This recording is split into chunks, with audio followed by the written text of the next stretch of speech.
ലോകജാലകത്തിലൂടെ നമ്മുടെ ജീവിത പങ്കാളിയെ കണ്ടെത്താൻ world matrimony. 4.5 Crafting Mission and Vision Statement. Learning Objectives. 1. Learn about the basics of the mission and vision development process. 2. Understand the content of good mission and vision statement. Communicating and monitoring mission and vision. At this point, you have an understanding of what the mission and vision statement is and how creativity, fashion, and stakeholders' interests might be accounted for.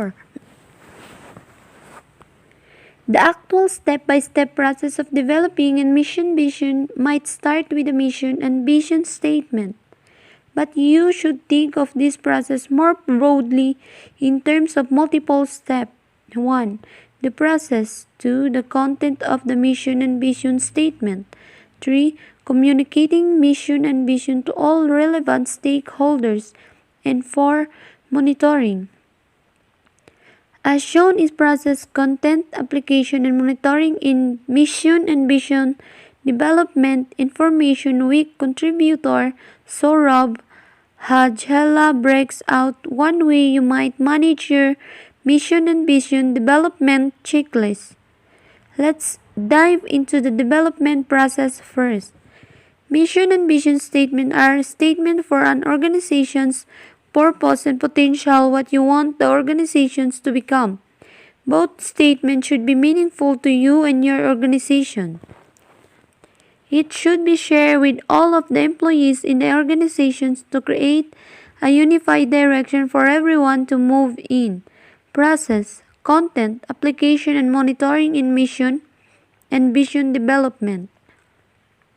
Let the business drive the mission and vision.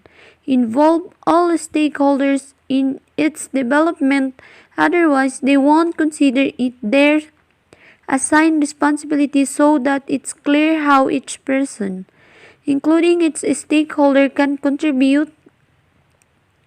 Seek expert facilitations to reach a vision supported by all. Revise and reiterate. You'll likely go through multiple iterations before you're satisfied. Start from where you are to get to where you want to go. Build in the values of the organizations. Every organization has a soul.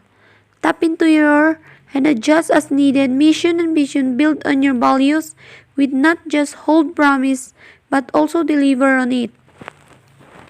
Build on the core competencies of the organizations. A mission and vision are useless if they can't be put into operation. This requires recognition of your organization's strengths and weaknesses. Factor in your style.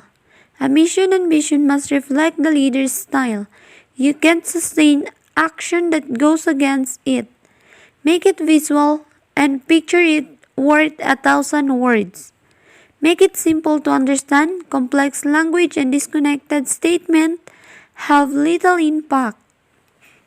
People can't implement that they don't understand. Make it achievable. And mission and vision are an organization dream for the future. Unachievable goals discourage people. Pace it in. Reach for the skies in stages. Make it actionable. If it's too abstract, no one knows what to do next. Communicate often. Internal communication are the key to success.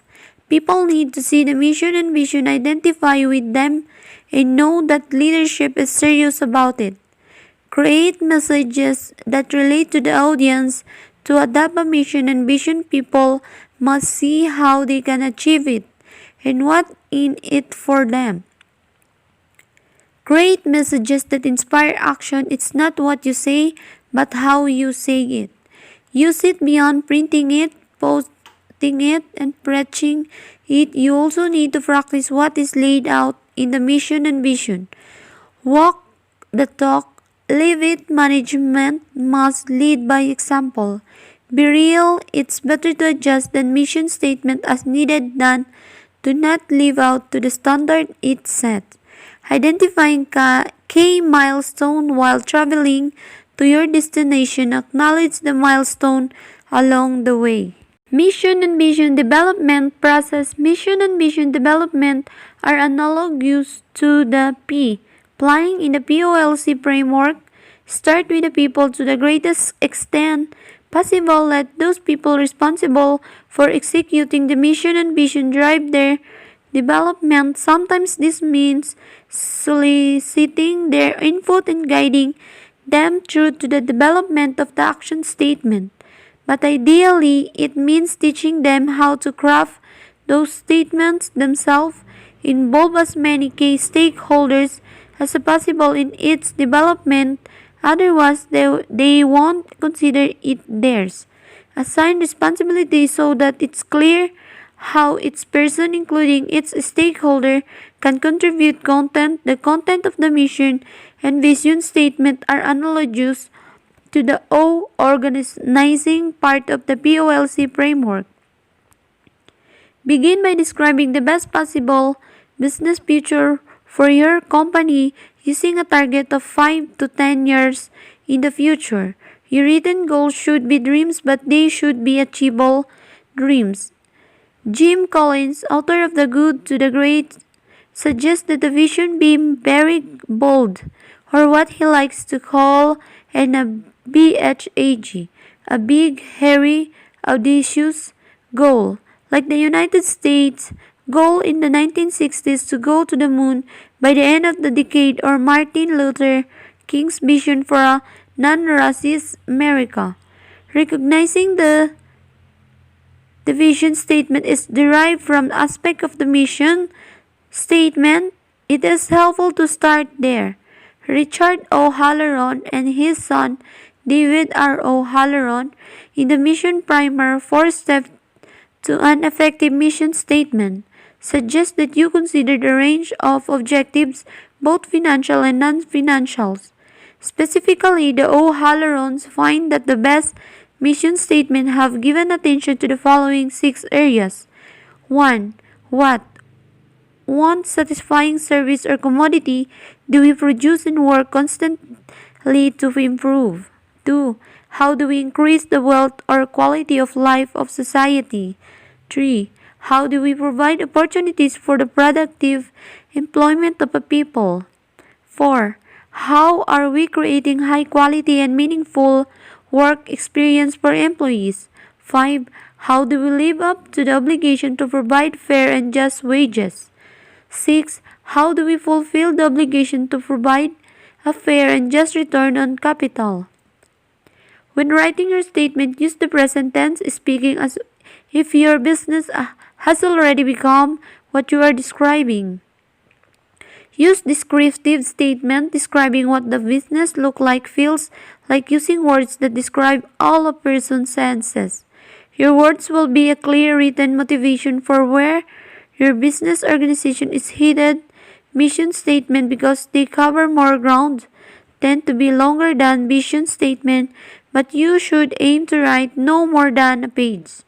Your words can be as long as you would like them to be, but a shorter vision statement may be easier to remember. Communications. The communication step, the missions and vision statement development process is analogous to the L, leading, part of the POLC framework. Communicate often. International communication are the key to success. People need to see the vision, identifying with it, and know that leadership is serious about it. Managers must evaluate both the needs and the necessary tactics for persuasively communicating a strategy in 4 different directions: upward, downward, across, and outward. Communicating upward, increasingly firms rely on bottom-up innovation processes that encourage and empower middle-level and division managers to take ownerships of mission and vision and propose new strategies to achieve them. Communicating upward means that someone or some groups has championed the vision externally, has succeeded in convincing top management of its merits and feasibility.